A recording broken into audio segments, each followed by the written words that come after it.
Bayan ng Mangaldan nagbukas ng halos 2,000 oportunidad na sa trabaho. Para sa detalye po ng balitang yan, kasama natin Idol Aison Moyano. 104.7 IFM Report.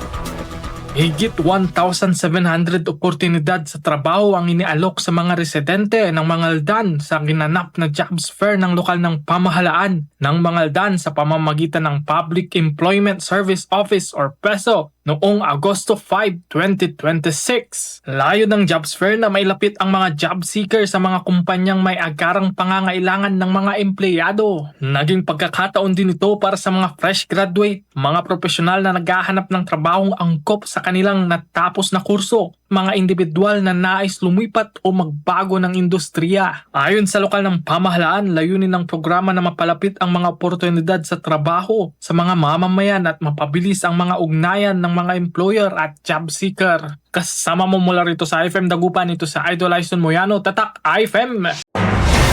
IFM News. IFM News. IFM News.